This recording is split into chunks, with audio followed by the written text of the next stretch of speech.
सभी सम्मानित धम्म बंधुओं को सादर नमो बुद्धाय जय भीम। मैं डॉक्टर DN बौद्ध आप लोगों के बीच में तथागत भगवान बुद्ध और उनका धम्म के पाठ में डॉक्टर भीमराव अम्बेडकर साहब द्वारा रचित ग्रंथ। साथियों, आप लोगों के बीच जो मैं वक्तव्य बता रहा हूँ या वीडियो लोड करता हूँ तथागत भगवान बुद्ध के जीवन पर, यह जान लीजिए, समझ लीजिए कि जब अम्बेडकर तथागत भगवान बुद्ध जिस समय जिस परिवेश में पैदा हुए थे, वह परिवेश बुद्ध का समय नहीं था। वह कहीं न कहीं पाखंड का परिवेश था, आडंबनाओं का परिवेश था, हिंदू के ऋषि मुनियों का परिवेश था, संप्रदायों का परिवेश था।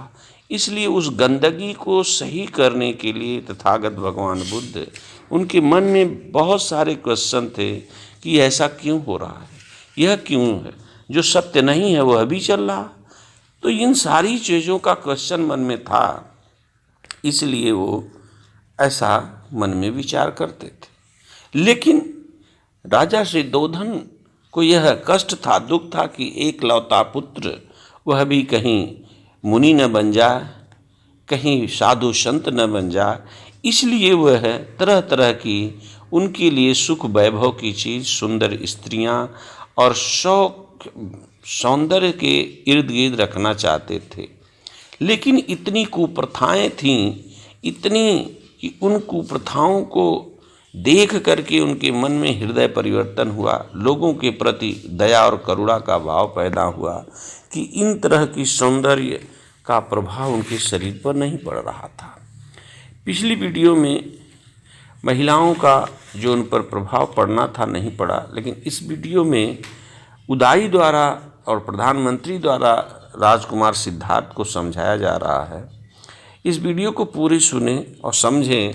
कोई भी वीडियो हो उसको पूरा सुनिए, समझें, तब आपको तर्क मिलेगा।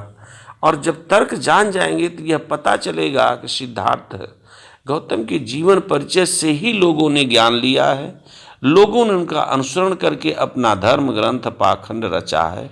इसलिए मेरा सभी से अनुनय विनय है कि आप इनको जरूर सुने, समझें, तब आप किसी को भी तर्क से खंडित कर सकते हैं।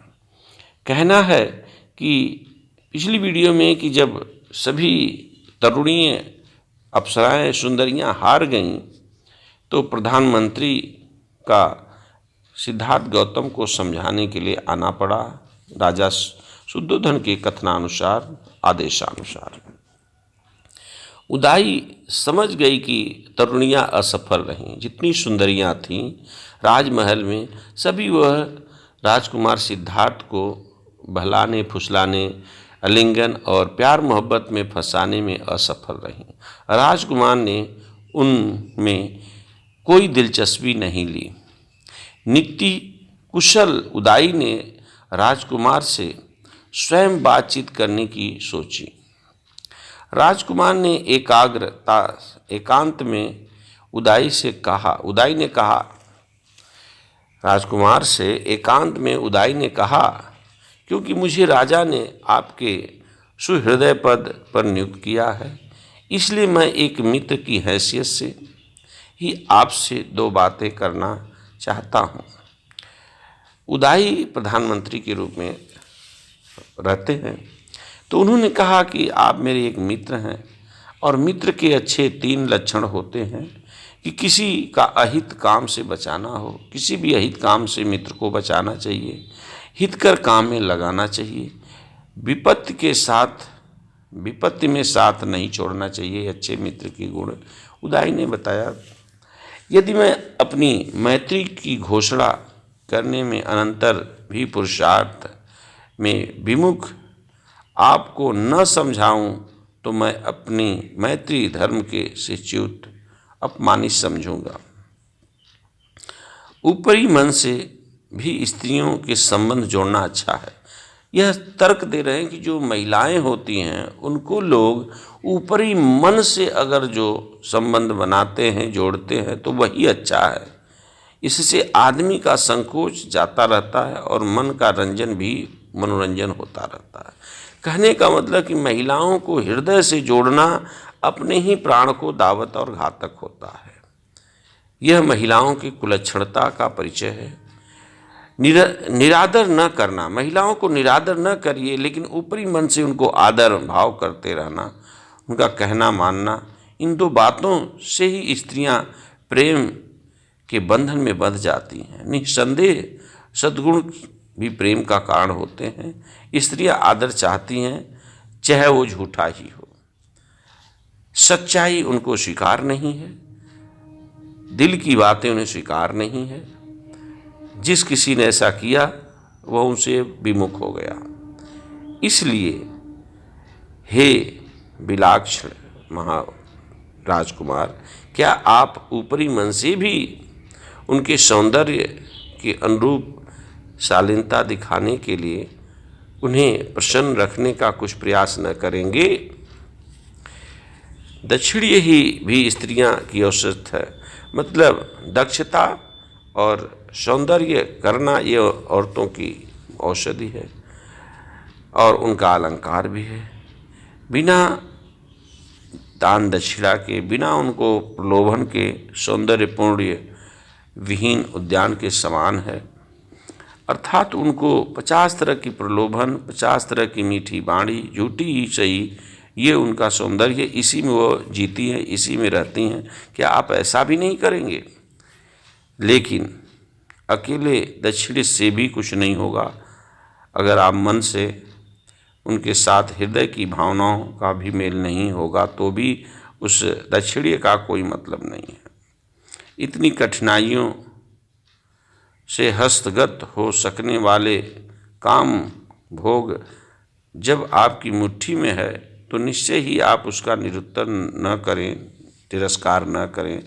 राजकुमार, काम को भी सर्वप्रथम, अब मैं ये बातें बताना चाहता हूँ कि आपके ही सामने, आपके इतिहास में आप जो अध्ययन अध्यापन जानते हैं कि आपके पूर्वज, आपके इतिहास में जो पुरुषार्थ रहा काम वासनाओं का, पुरुषों का प्राचीन काल में, उन सब का विस्तृत वर्णन कुछ संज्ञान में लेकर बताना चाहता हूँ। राजकुमार, इंद्र तक ने गौतम ऋषि की पत्नी अहिल्या का आलिंगन किया था, यह सर्वविदित है, आपको भी मालूम है।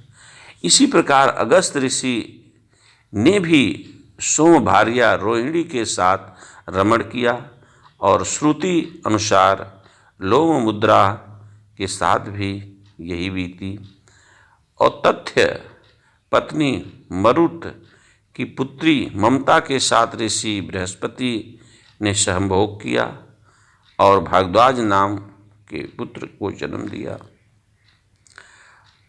अधर्य अपहरण करती हुई बृहस्पति की पत्नी को चंद्रमा ने ग्रहण किया और यह विदुर को जन्म दिया। इसी प्रकार पुरातन समय में रागातिरेक से पराशर ऋषि ने यमुना तट पर वरुण पुत्र की पुत्री काली के साथ सहवास किया। वशिष्ठ ऋषि ने अक्षमाला नाम की एक नीच जाति की स्त्री से सहभाग किया और कंपिन जलाद नाम के पुत्र को जन्म दिया। और बड़ी आयु हो जाने पर भी राजहर्षि ययाति ने चैत्रथ वन में अप्सरा विश्वाची के साथ संभोग किया था। यद्यपि वह जानता था कि पत्नी के साथ सहभाग उनकी मृत्यु का कारण होगा, तब भी वह कौरव नरेश पांडु माद्री के साथ के रूप में गुणों को मुग्ध होकर प्रेम की वशीभूत हो गया था। इस प्रकार से महान पुरुषों तक ने जुजुप्सित काम भोगों का सेवन किया, तब प्रशंसनीय काम भोगों के सेवन में तो दोष ही क्या है।